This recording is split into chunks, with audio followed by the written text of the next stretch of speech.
Hey, welcome back to this week's episode. I am really honored to have back Regina Gulbinas. You're like the OG. You're the original OG right now. You are back for a second time, and I just want to tell you a little bit about Regina. If you don't recall or hadn't heard her other episode, I highly encourage you to go back, and we'll make sure we link that in the show notes. But she is a beautiful business strategist who's empowering visionary entrepreneurs to create and scale their businesses, their ventures, their experiences on this beautiful horizon of unlimited potential, right? And we were just talking about like, oh my gosh, we really, as you're coming back in, you're wanting to share about massive success, which I love. And then we landed into this little sweet spot, which I can't wait for you guys to all sit back, relax, and listen about. We are going to be talking about the level and speed to which we can succeed and grow our businesses is directly related to our ability and capacity to hold. And with that, my friend, welcome, and let's take it from here. Thank you, thank you, thank you for having me back the second time. It just tells me we did great the first time. So thank you. What a great way to start the conversation. I genuinely believe, and also from observing from personal experience with working with so many CEOs, entrepreneurs, business owners over the last 22 years, is that it is very true that our ability to scale, to move fast, to excel, and to succeed, especially financially, is directly related to how much uncertainty and chaos and pressure we can hold. So if somebody wants to make, let's say, $500,000 a year, if they're having a challenge holding the pressure of a $5,000 investment, it is going to be really hard for them to achieve $500,000 a year. Right. It's really equally proportioned because business is uncertainty. Right. Business is risk. Business is being able to do something at speed and not really know the outcome. We anticipate the outcome. We hope it's good. We put systems, processes, and things in place, but we don't know. Can you hold the uncertainty in the process of creating something? And when we cannot hold the uncertainty, what I've noticed is people are always the one step forward, one step back. They're like, well, nothing's working, nothing's happening, nothing's working. Well, you're pulling the plug. You're getting scared. You're not investing in yourself. So it is phenomenal because I have watched people, because my background is corporate restructuring, Mhm. 5, 6, $7 million in debt.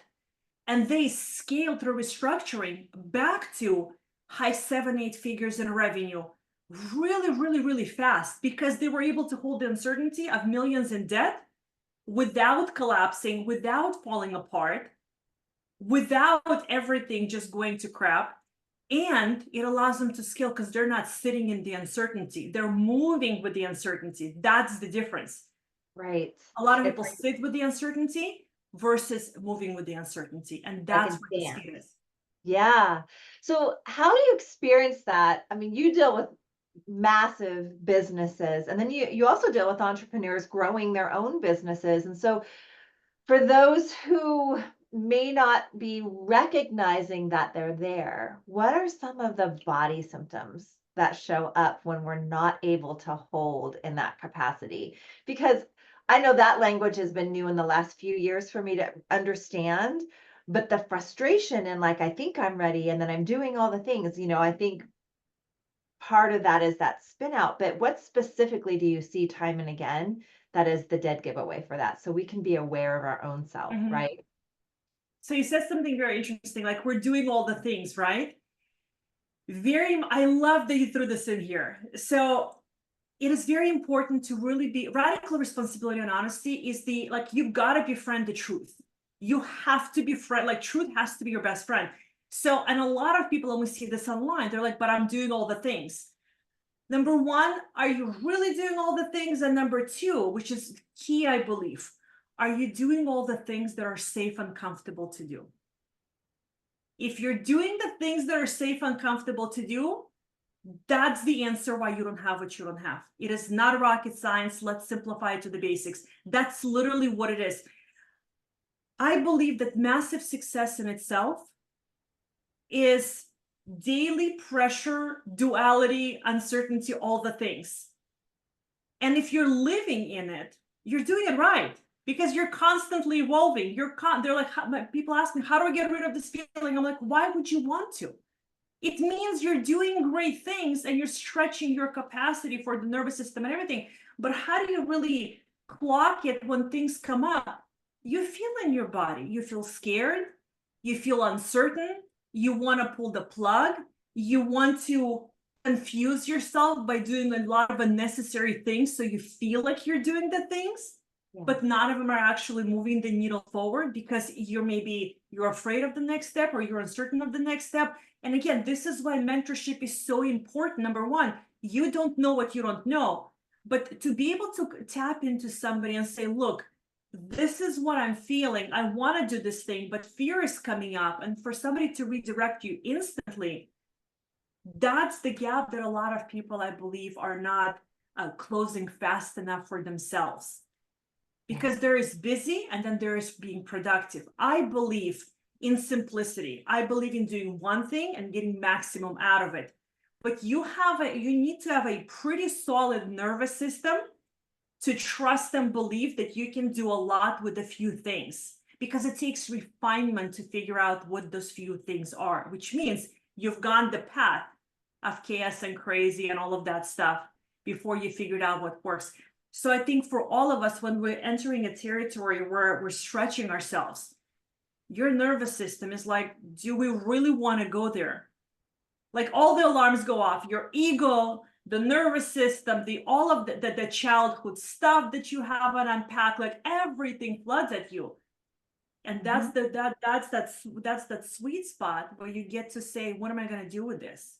Right. Am I going to yield and submit? Or am I going to do the work that's actually required? But I think the key here is knowing what's the work that's required to do, because a lot of people are lost in a lot of minutia on a daily basis, when all they need is maybe a little bit of clarity and a little bit of direction, and that's it. Yeah, I love that so much. Another thing, I wrote a couple things down that I want to come back around to, but it was so relevant because I was in my Facebook group and we were talking about the power of thoughts. And this can be very elementary conversation, or this can be very truthful conversation. And so I love to play in the roots of that as well. Like, where are you really finding yourself? Where are you really pretending to tell yourself that you're doing the things? And can you have the grace and compassion when you recognize that you maybe have been flooding in the busy work and not the money-making activities in the business, especially on the online space? Like, we can get very convoluted very quickly, right? And are you holding yourself to what isn't working, or are you giving yourself the space and the breath to be with the body and then reorganize it and start again? Or, like you said, maybe it needs simplifying. I can't tell you the number of times I found myself in that same space, because my brain loves to see the complete ending and it wants to jump ahead. And so sometimes the simplicity is like, when my mentors, that's the thing I'm so grateful for. Just pull it back and make it simple. And let me play there, because for some reason, my whole being just wants to go, oh, let's go here now. Right. But there's all this space in between that gets to be warranted and gets to be part of the experience without bypassing it, so to speak. Right. So when you're thinking of your own journey to nourishing your nervous system through the growth, or nourishing your nervous system through the change, I mean, you and I have both been from top to bottom and then everywhere in between again. Like, what are your go-tos? What have you learned about yourself that really starts to anchor in, oh, wait, this integration period. I need to take a look at me and how I'm responding to XYZ. Is there a key code for you in that? I love this question. So I think first and foremost, because you mentioned we have been dragged through life back and forth a couple of times. So because I have been dragged through that and had to navigate a really disruptive 3-year divorce with a $2 million bankruptcy that he left me in, my nervous capacity is beyond stretched. So I can hold a lot. Like once you've gone through something like that, you look at small numbers like they don't even exist. They don't even trigger me. Like they don't even touch me. Maybe that's one of the reasons I'm so good with corporate turnaround. If somebody says I'm $5 million in debt, I'm like, that's peanuts, we'll navigate it. Like it doesn't trigger me at all. But I think the biggest thing I want to say to this is that we truly, as human beings, we truly have no idea how capable we are until life really pushes us and stretches us, because we do everything in our power to avoid being triggered, being pushed, and being uncomfortable. When life put me into a situation where I had to navigate a challenging divorce, I was left $2 million with debt as a single mom with two small kids when they were 3 and 10 at the time. I'm like, wait a minute, I am capable of much more than I ever knew I'm capable of. I'm capable to hold much more than I ever thought. I'm capable to experience much more than I ever thought. I'm capable of navigating big challenges faster than I ever thought. And I'm actually okay on the other side of navigating. Like, everybody's healthy, nobody died, thank God, everything's okay. And you're like, holy crap, I am so powerful. Now, would I intentionally put myself in those situations that stretch me like that? Like, I wouldn't advise anybody to do that. But when life throws stuff at you, that's when you really discover that your capacity is often hundreds fold more than you ever thought it's possible.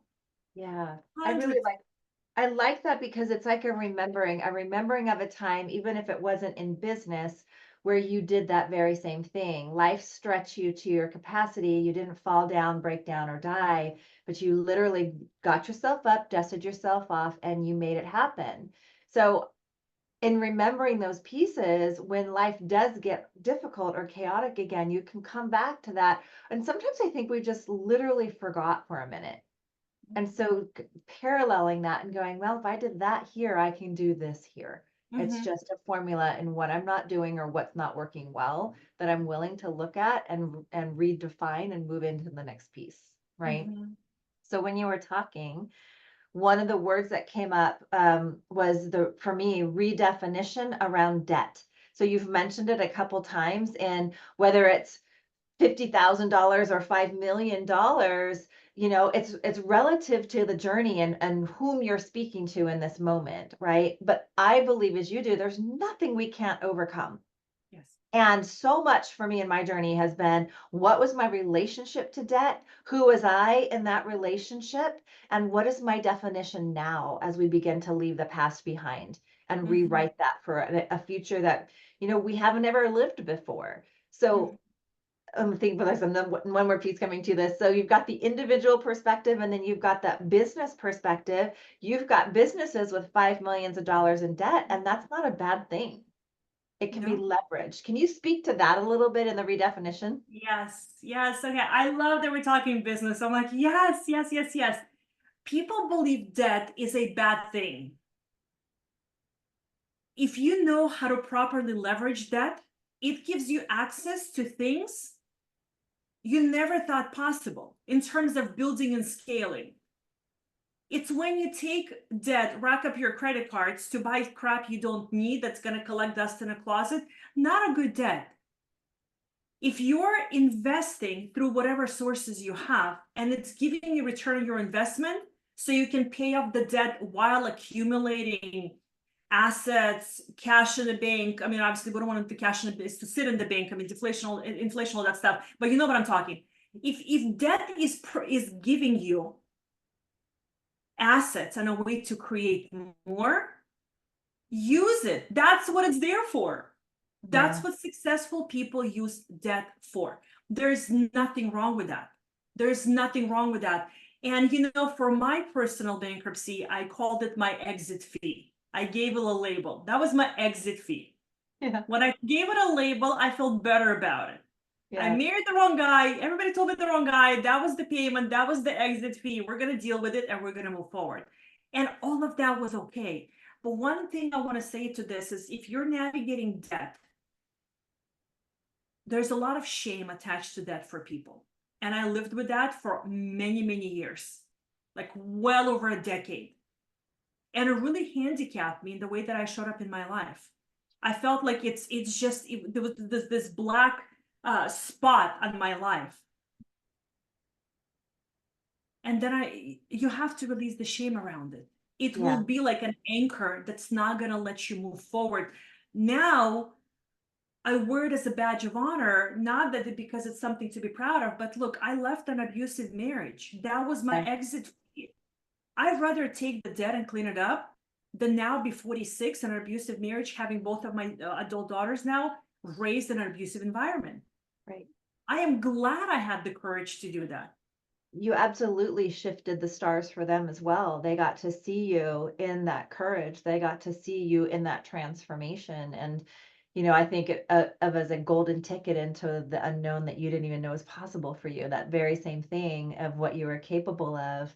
Like the gift that you generationally just gave your kids from the actions and the perspective shifts that you had is priceless for what they'll be able to Mhm. accomplish in their lifetime as well, and there's so many pieces to this, like with shame, there we dive so much into the should, the need tos, and the have tos, and that language alone will always identify shame and its best friend, guilt.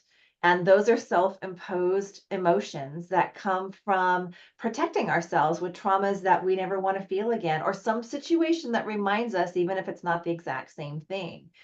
It's very much a part of being human. It's very much a part of how we can mismake meaning and our beautiful meaning making minds around situations, and how we can oftentimes just find the one that can help us shift these perspectives in mentorship or in healing or anything else that's needed along the way, so we can set ourselves free from the exception that we forgot to include.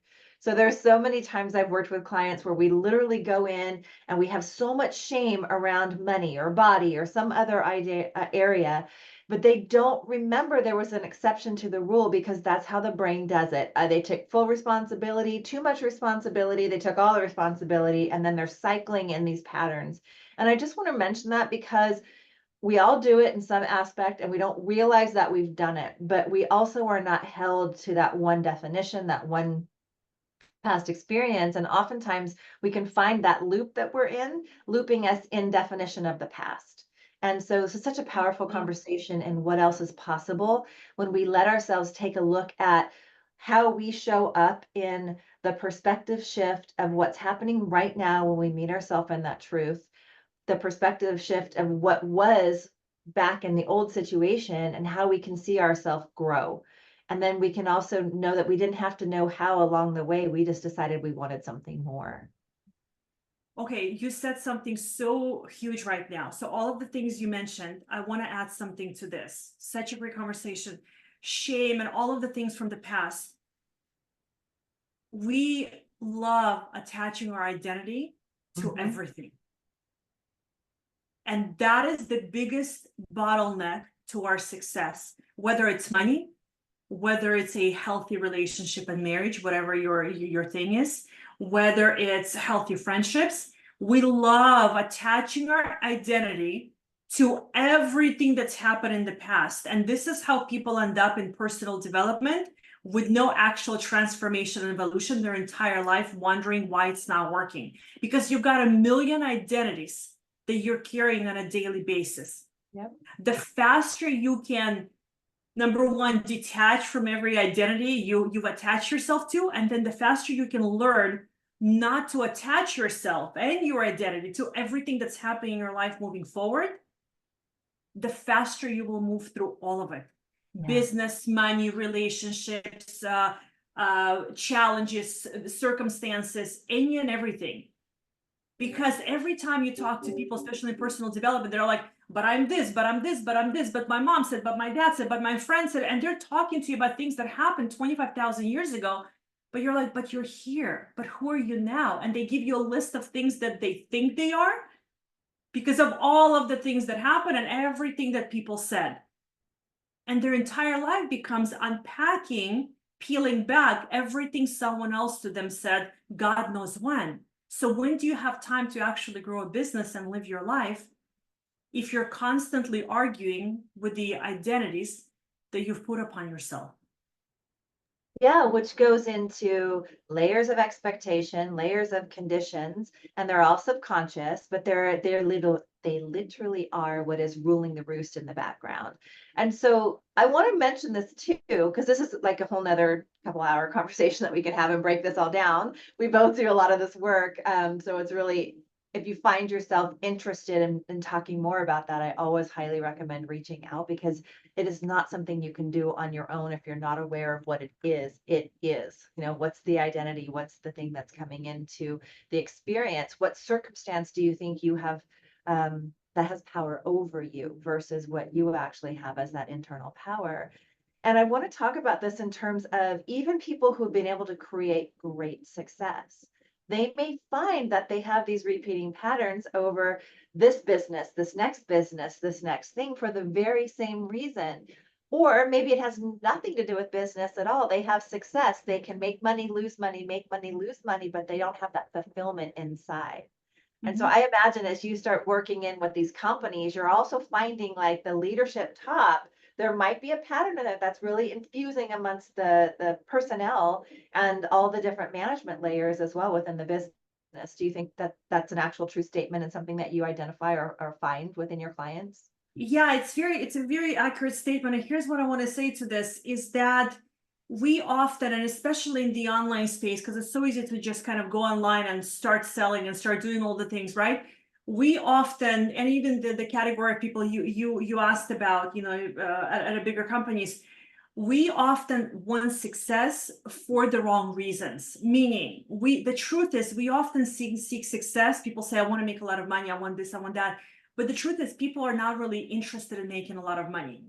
They're looking for safety. They're Yeah, looking for security. They're looking for a sense of validation. They're looking for love, and they're looking for relationship with themselves. yeah. And the And for more they scale, the more they grow, the more they're realizing, wait, I have all the money, but I'm still not happy with the relationships that I'm having. I have all the money, I have that measuring stick, I have that validation through the money, but I still don't feel more empowered because Mhm. all of the things we seek inside of money, the truth is they don't live inside of money. There is no safety with money. What I mean by that is the more money you make, the more risks you got to take. There's nothing safe about more money. The more people you hire, the more people you're responsible for. I don't think many people online understand what it's like to be responsible for payroll every week, Right. or Mhm. for rent, or to keep the lights on, or to keep the jobs coming in because employees are counting on you for a paycheck. There is no safety in making a lot of money. The more money you make, the more you constantly feel like you're on thin ice. But people feel I want to have more money, I have more safety. The more money you have, the less safety you have because there is more room, there is more space for where one mistake can collapse the whole foundation. There's Right. more at risk. There's more responsibility. Or people say the more money I have, the more I will feel good about myself, the more people will love me and respect me. But then the more money you have, you don't even know who's there for the right reasons with you anymore. Right. So how do you know that? Or people say, oh, with the more money I make, the more maybe my spouse will love me with this and that. But there's just people put so much into money and they're looking for specific things within money that actually don't live inside of money. Yeah. This is why they get the money and they're like, well, wait a minute, it's not what I thought. But I think the best ways to make money, like people ask me why I do what I do. I cannot not do what I do. Whether I have a high month or a low month, how I do and my passion for what I do doesn't change. Nothing changes for me in my quality of work, like not a single thing. So I believe that's the sweet spot. When you do what you do, when you love what you do, and if I need safety, validation, all of those things, I go get them where they actually live. Yeah. It's crazy, in a world that teaches us to avoid our feelings, to really have the success we're looking for, we actually have to feel. Mhm. We have to understand how we relate to those feelings Mhm. and to be okay when we find a blind spot and to ask for support because I don't know anyone who builds multi-million dollar businesses by themselves, Mhm. right? And when you have multi-millions of dollars, I don't know anyone who just wants to spend it by themselves. Mhm. And so we're innately connected. We're innately created to connect and to live this beautiful life through these feelings and not limit ourselves in what we can create here in this physical experience. Mhm. And that includes success and money. And so I really love this conversation around definition. And one of the other ones that popped in as I was thinking, I was going to ask you about like, so this massive success is where we started with this whole conversation. And the definition of massive success, again, that's going to be individual based off the experience that you're wanting in this lifetime, which is going to connect right down to the feelings of validation, love, empowerment, freedom, and safety, which is Mhm, all internally driven. mhm. And Okay, I love the way we connect, because you're just throwing stuff out there and picking this up. And again, massive success. What does it mean to you, right? To everybody. Massive success right now in this season of my life means something very different to me than maybe somebody else, or maybe even to you as we're speaking. right. We'll And look I at think someone else. it's really important that we really like give this a minute, Mhm. because I don't remember the saying, comparison is the destroyer of dreams, The but thief like of joy, the think thief of of joy, think joy. of joy, fill in the blank, it's the same. But like it's so important to understand that like my moment here is different from your moment where you are and Mhm, someone else's moment, but it doesn't mean it isn't for me. mhm, Right? There's just a level of growth, capacity, and expansion to mhm, meet ourselves in every one of those moments. I'm sorry to interrupt you, but I wanted to like point mhm. that in because we're constantly going to be seeing that in life with other people, also seeing what's possible. And so, yeah, And it's so interesting to really know yourself in the current season of life. Because if you don't know yourself in the current season of life and what you really desire for the right reasons, not because the society or somebody else or mommy and daddy told you should, blah, blah, blah. right. Unless you know that, you will be constantly on a hamster wheel of confusion and Yeah. self-destruction and down the rabbit hole of personal development, because you're going to look at 20 people a day and you're going to think you're supposed to be 20 people you're going to try and fit yourself into each one of those frameworks. Yeah. But I'm in a season of life where both of my kids are finally adults. Hallelujah. I Same. have a fantastic man in my life that I prayed for God knows how many years. Yeah. I don't want to live on social media scrolling glued to my phone. I No. love the handful of powerful, badass clients I'm working with. I don't want to run 25 master classes a year and 10 different programs. I'm in that season of life. But I know where I'm at and what I want for this season of my life. And because I always have a fire up my butt, it may change 3 months from now. Who knows? Right. But I don't need to look on social media to see who's doing what, to say I need to be this and this and that. Oh my God, chaos, insanity at its finest. I do not like self-manufactured chaos. So where are you in the season of your life? And I think the challenge becomes is that people want to figure out for the rest of their life how it's going to look, how what they're going to do. There is zero certainty. And the more you do in your life, the less certainty you will experience. Yeah. And the more people you work with, the less certainty you're going to, and the more money you make, the bigger you go, the less certainty you're going to experience. Yeah. I love So it. first, yep, go ahead.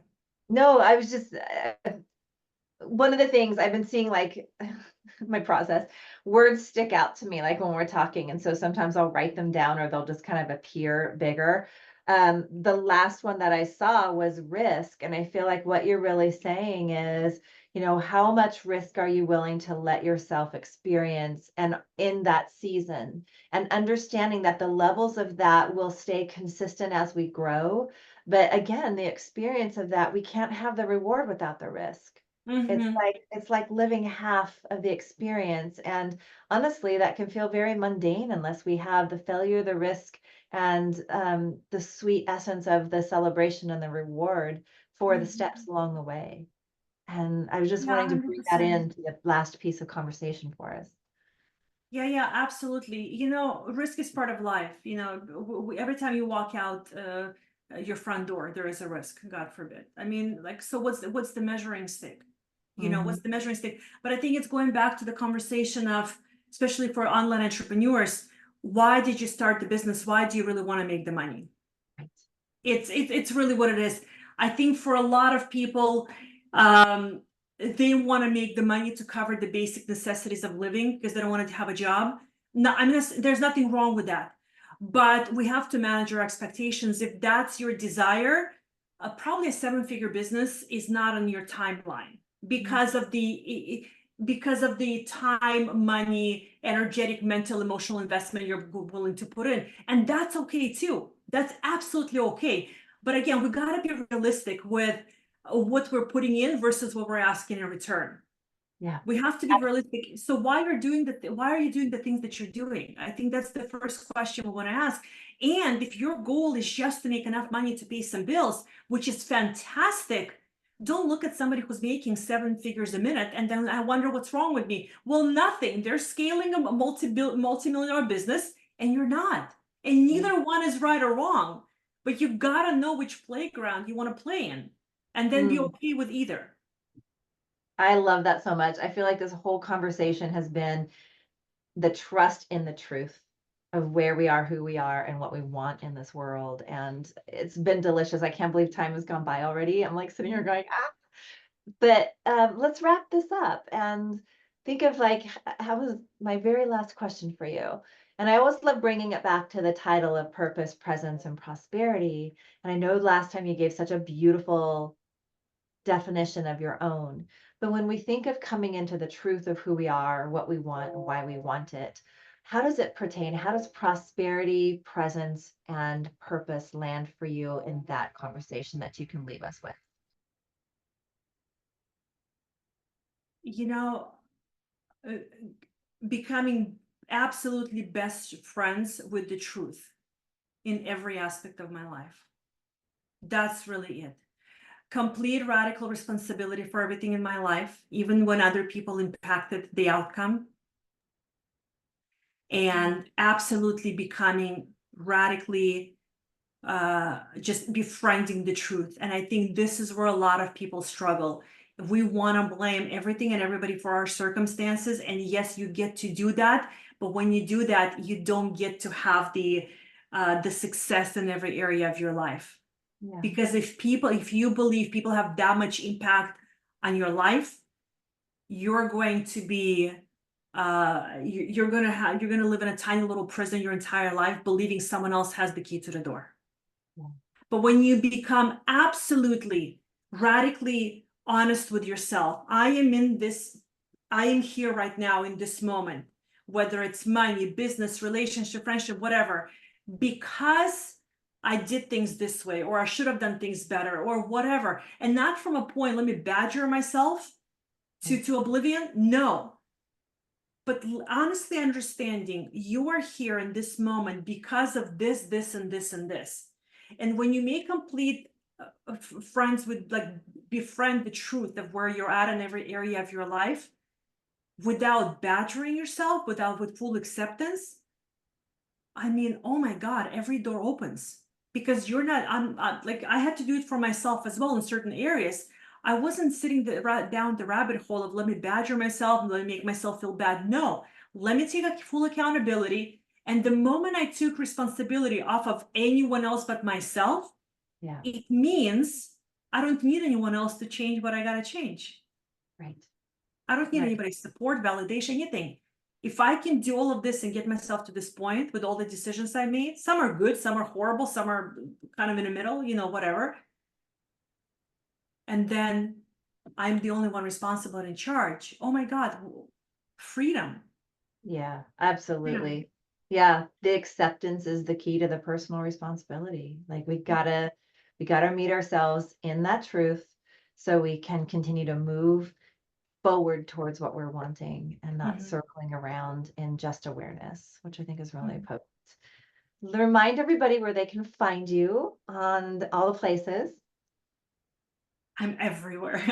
Everywhere. LinkedIn, Facebook, LinkedIn, Facebook, Instagram. Now, just I keep things stupid simple. You couldn't get simpler. If you want to ask me anything, send me a direct message, and we're gonna rock and roll, and we're gonna chat. But super simple. Just Amazing. I love it. Thank you so much for a beautiful, enriching conversation today. I just loved connecting with you and sharing your beautiful magic and wisdom with the world. And yeah, there's so many golden nuggets in the information shared today. I hope you all will go back and listen numerous times. And if I'm feeling inspired and you just know that this is your next step, please feel free to reach out to Regina. She's waiting for you to connect. All right, you guys, we'll talk to you again next week, another episode, and have a beautiful rest of your day. Thank you, Regina, for being here with us. Thank you for having me. Thank you so much. All right, bye for now.